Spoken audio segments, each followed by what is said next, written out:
Ladies and gentlemen, welcome to the next lesson in the Su-25 Cadet Series. This time we're going to take a look at how to evade, in particular, SAM missiles, surface-to-air missiles, and this can also apply to air-to-air missile if a fighter fires a missile towards you. In the West, air-to-air missiles are designated as a, let's say, AIM-9. The AIM, Alpha India Mike, before the number 9 means air intercept missile. It is very important to note the word intercept. A missile does not fly towards you. It always flies toward a intercept point. If you play football and you have the ball and one of your buddies is on your left side, let's say, you want to kick the ball over to your buddy. You do not kick the ball directly over to your buddy. You kick the ball over to your body, but let's say 2, 3, 4 meters ahead of him. So when he keeps running and the ball is coming at the correct speed, they intercept at that point. The missile works in exactly the same way. When you kick your ball to your friend in a football match, you are actually using proportional navigation. If you stand in the football field and you get kicked a ball, it goes high, you look up in the air, you look at the ball, you can actually not see the ball move, but you can see it grows bigger and bigger and bigger. Your brain tells you, oh, it's moving and it's coming towards you because it grows bigger and bigger. That is also proportional navigation. You cannot see the ball move, but because you only can see the ball grow bigger and bigger, you know it's coming directly at you. If you could see the ball move slightly to one of either side, up and down, you know, whoops, I need to move until I can only see the ball grow bigger and bigger and bigger. That is how a missile also sees you. If the missile can see you move up, down, left and right, it knows I need to correct my course until I can only see the target grow bigger and bigger and bigger. When the target grows without visible movement, the missile knows it is heading directly towards a intercept point. It is heading directly to you without heading directly to you. It is heading towards a intercept point. In the left cartoon I have here, this is you flying in your Su-25 that way. A missile is being launched from the right and it's flying towards you. Or it is not flying towards you, it is flying towards an intercept point. That intercept point is this. How do you know that the missile is flying towards you, or you are the intended target and it's not just flying ahead of you? You have the missile launcher here, smoke plume goes up, most likely, and then it goes bigger and bigger and bigger. Because the smoke is growing bigger, the ball is growing bigger, you know it's coming directly at you. Sometimes the missile needs to correct a bit and you see it goes, smoke goes out to the side and then it grows bigger and bigger and bigger. That way it's coming towards you. Because as you know from football, if you look up and see the ball coming, it grows bigger. That means we are intercepting. I am in its way. So that is proportional navigation in normal language, as hopefully as simple explained as possible. It is a fancy word for a very advanced movement and action, but it is actually very easy. How can we use that to our advantage? Now we know how the missile moves. We know where it's going because since it is reacting to us, we have full control of where the missile goes. If we moved a bit up, the missile would move up. If we dived, the missile would dive. We have full control over the missile. The missile has absolutely no control over us. And don't forget that a missile has a rocket engine in it.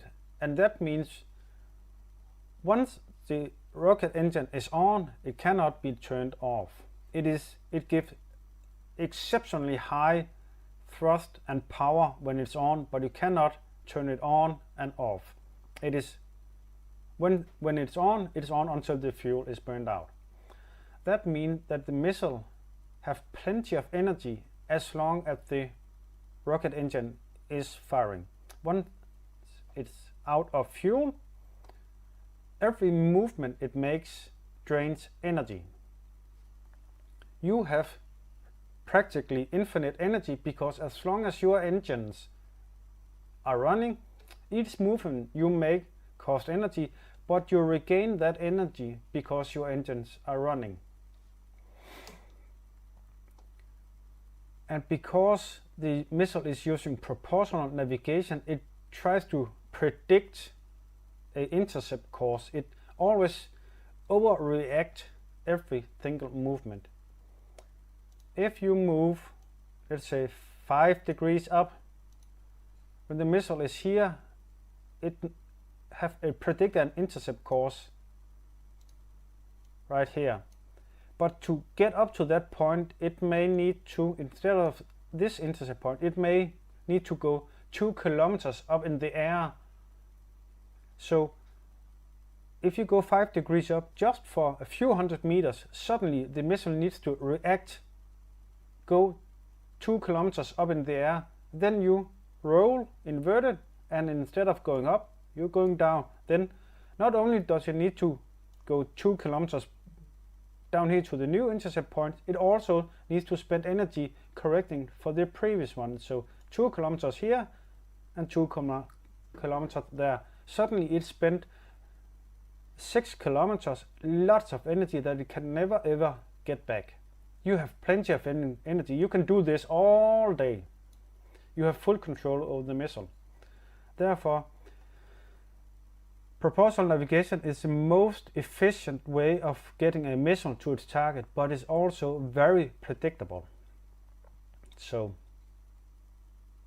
that is one way to use the missile's advantage to your advantage. Another way is that we are flying here straight and level. Suddenly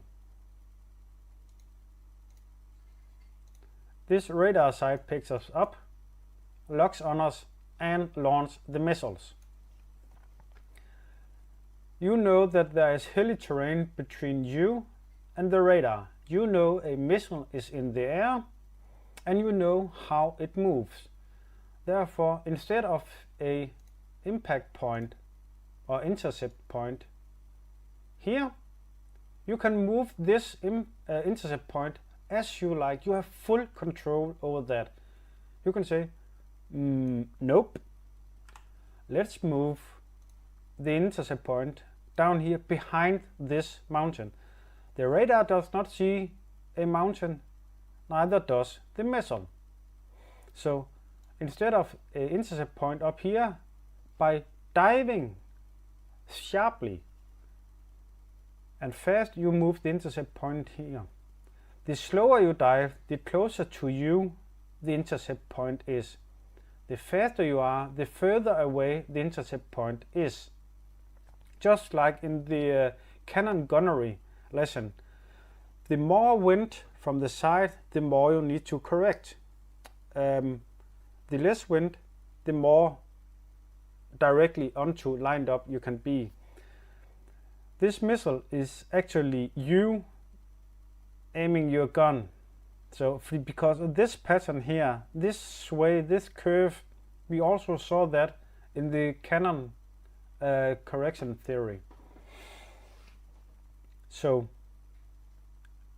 when you dive down, throttle up, the missile needs to fly to this intercept point down here. That means it will fly into the mountain and just explode. I do not know of any surface-to-air missile that is actually capable of flying toward the mountain and then around the natural obstacle, be that a forest, a mountain, a building, and then reacquire you and then follow you and kill you. I do not know of any surface-to-air missile that does that. Let me know if you know any of those.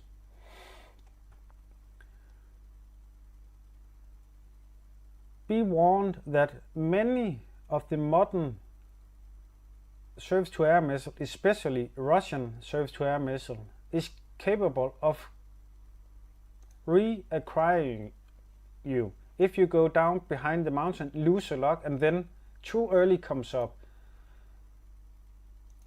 Many missiles now is able to reacquire you and go for you. So the time you spend down here and then go up, the missile will most likely be here. So when you put your head up here, suddenly it is within, let's say, a kilometer, and you get almost no warning. So stay down there for a few seconds, 5-10 seconds to be sure.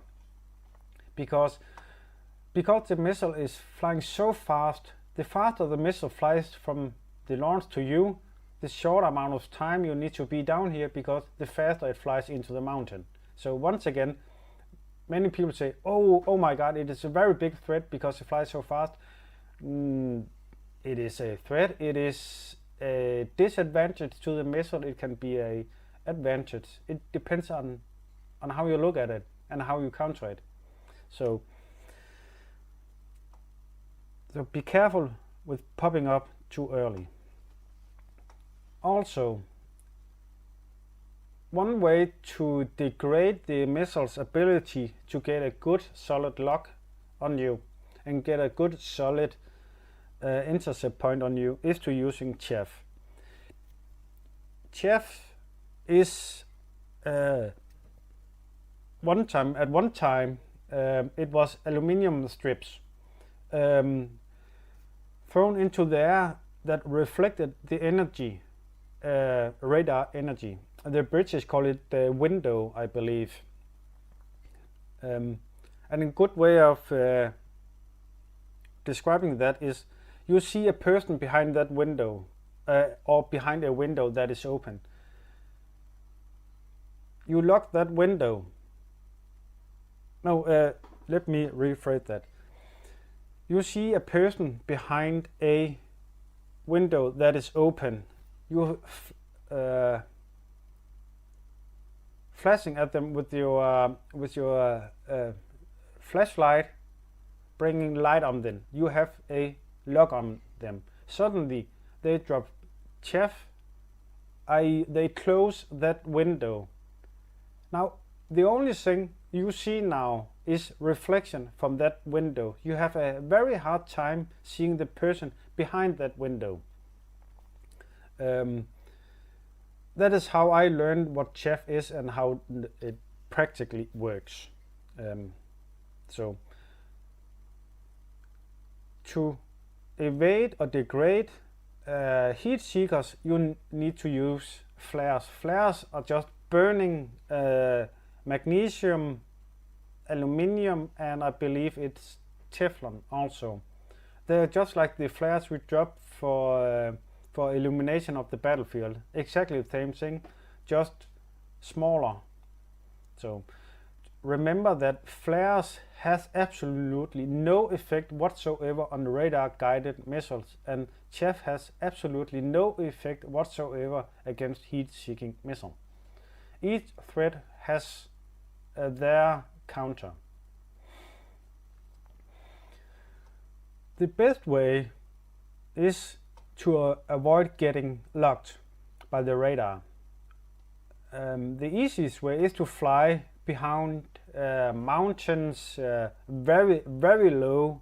I mean 5, 10, 15 meters above the ground, behind buildings, forest, hills, and so on. If you cannot do that due to terrain or mission profile, there is something that is called notching. If we look at the lower left window, notching. Once again, many radars use a technology called pulse Doppler. That means it sends out a burst of energy, and that energy reflects off from you and it comes back. Now, because the radar get a return, it knows, whoops, something is out there. And if you're going towards the radar beam, that beam, when returning, accelerate with your speed. If your speed is 500 kilometers per hour, the radar return will be 500 kilometers per hour faster. Therefore, the radar knows, whoops, something is coming towards me, and is coming with 500 kilometers per hour. Also, when an object is moving towards the radar, when the energy hits, it compresses because it is getting pushed by the return object U, and it also moves toward that object, so it gets compressed. So a compressed accelerated return tells the radar everything it needs to know.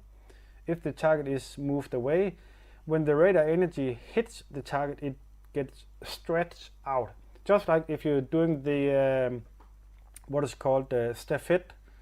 It's called in Danish relay run. If the person you're getting the stick from in a relay race, if he is running towards you, suddenly you meet at a very high speed, and you do not need to reach out and grab that stick. If you are catching up to your body in that relay race, you are leaning out, you're reaching out to get that stick. That is practically what the radar does in a pulse Doppler.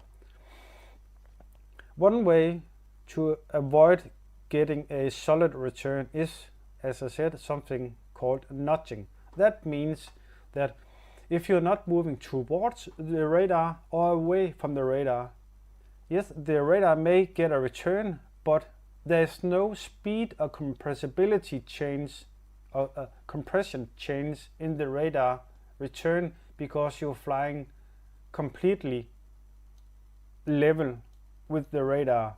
The speed of the radar return does not change.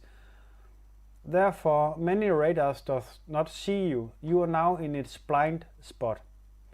If you go searching for notching radar on YouTube, there's many other people who is much better at explaining this than I am. It is a very used feature doing air-to-air combat. So go YouTubing that and you'll get a much better explanation of that.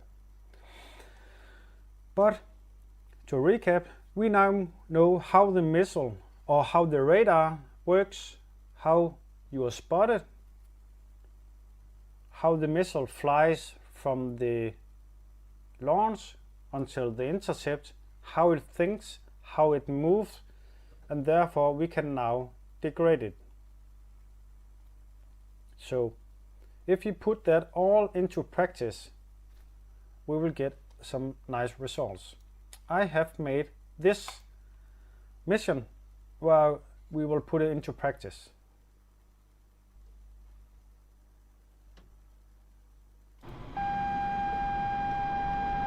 We get a lock,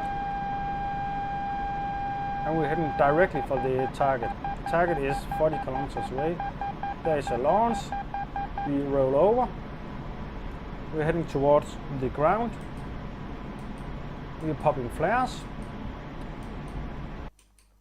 Whoops, one thing, I forgot that, sorry.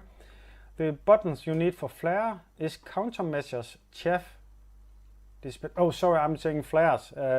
I mean chaff. Countermeasures, chaff, dispense. Also, you have a button called continuously dispense.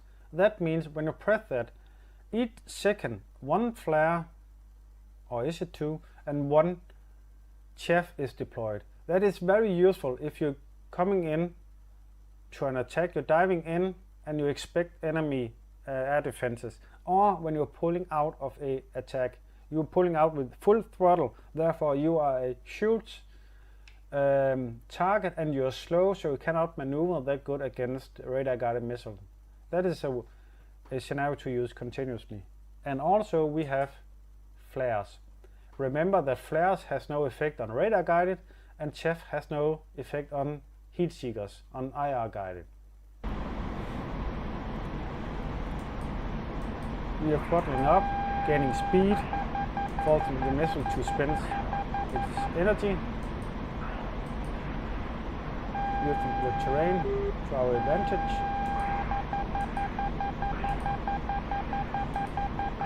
Flying as crazy as possible without hitting anything.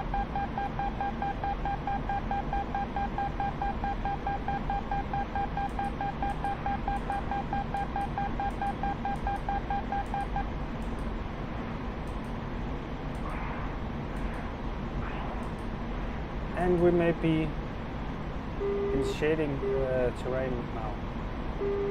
Yes. Missile evaded. As you see here below me, we have a perfect terrain for losing SAMs. This terrain is absolutely gorgeous for that.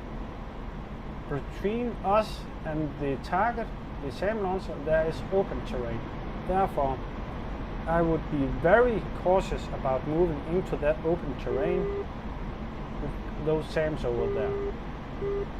Because in the flat terrain I have absolutely no or very degraded possibilities of evading a missile. So my opportunity here, or my option here, could be I'm just floating around out here, trying to bait the same launch. That's the launch, and then back into the valleys, into the mountains. And I'm diving steep angles to lure the missile down towards the ground as fast as possible and make as tight a turn as possible.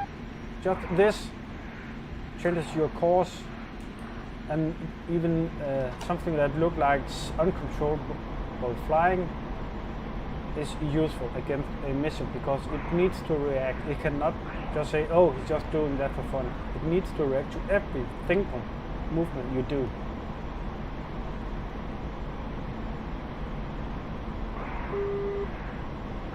And when you are in this kind of terrain, you can save on your chaffs, because the terrain is helping you. In the open and flat, you need artificial countermeasures, or chaff and flares. So let's try that again. Let's go to a target.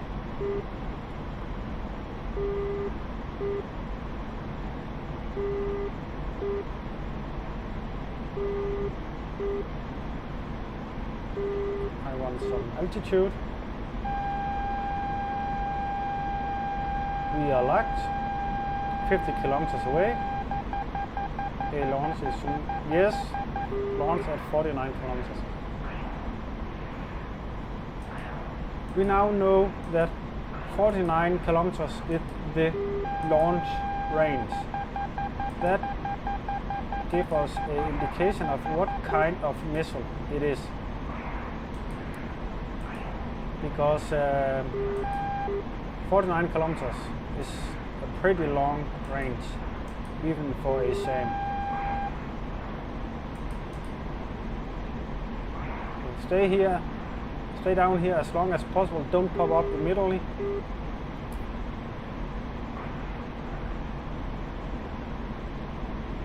So we now know that to be relatively safe, we need to maintain 49 kilometers to waypoint 2. So that is one way we can cheat them.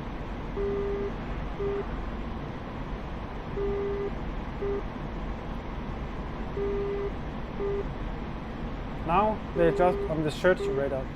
They are not blocking us. That could indicate that they were just rearming. We are now in the open. Let's try this.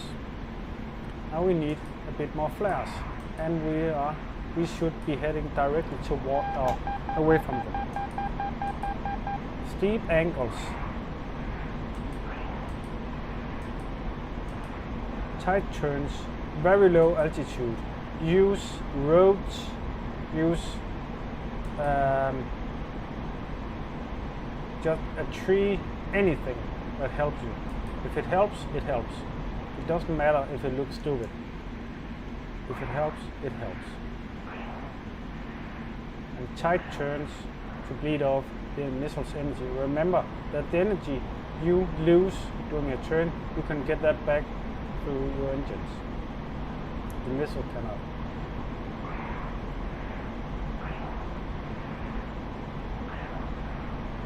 And remember that some missile is lofting. That means they fly up and look down. That way they have a better time tracking you, even though you're behind obstacles. And we see a city down here. We're going to use that with the fire. Yes. Popping flares. Chaps. Flying down through these buildings. And according to international law, this is legal. We are not using civilian as shields because a building is an object and not a human or animal.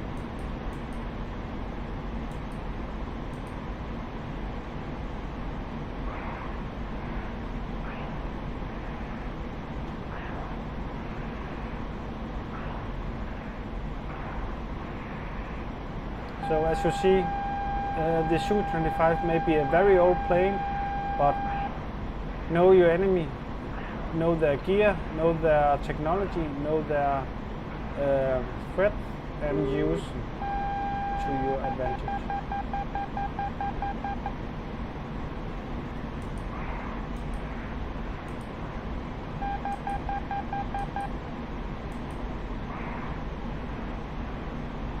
But as you know, there are no guarantees.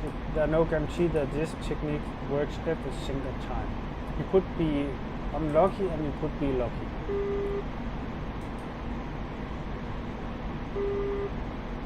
You could be doing this without chefs and it still works, and you could be just flying straight and level with chef and it works.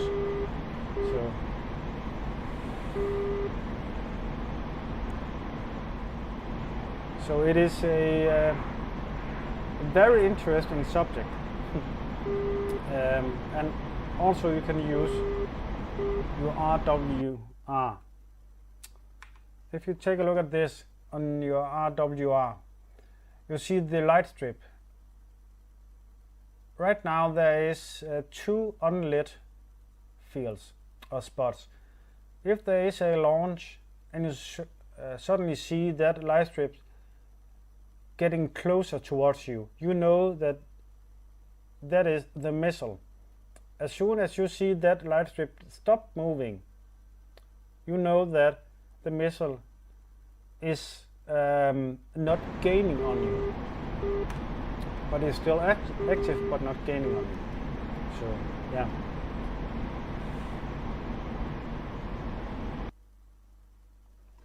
If we go in and take a look at IR guided, we need to get into the mission editor and delete that one, because that is the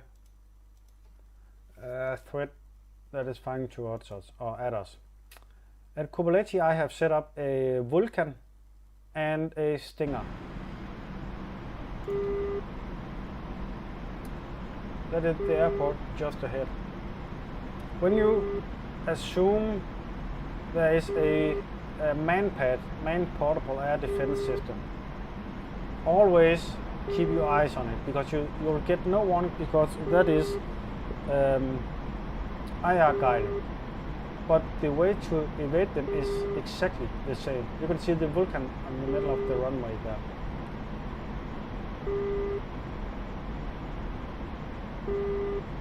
A Stinger flies pretty much the same as a radar guided one.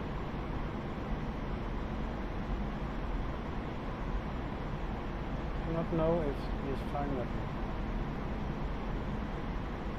But if you see the Vulcan or Silke or Tunguska or anything like that fire at you, as soon as you see the shot, change your flight path.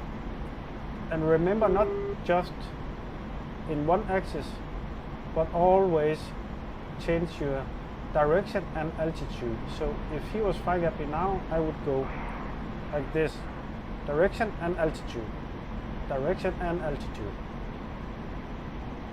If you only change your altitude, there is such a spread on AAA that it is possible that you get hit. And also if you only change your direction. So always change direction and altitude. But once again, there is no guarantee.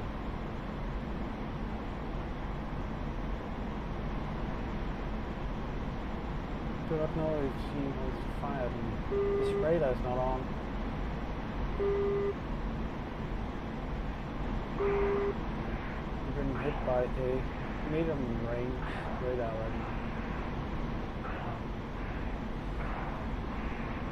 But if a Stinger would be fired at me, I would just pop flares, many flares, and then do some kind of stupid movement, just like I did there. Many flares. Don't just one each second. So just don't. And when you see the missile change course, you know that you have evaded that missile. You can also evade the missile by going just deep down and hope. Not always does that work, but sometimes. But that is how you degrade the chance of being killed by a SAM. It is a pretty long session or lesson, but it's because you need to understand how the missile flies. Because when you understand that, the missile is not that dangerous. If you never knew that the missile is actually intercepting you and not hunting or chasing you, the techniques you would use to evade it would be very different. So often knowledge does that something that seems very dangerous and perhaps unbeatable becomes a lesser threat and beatable. Simple knowledge.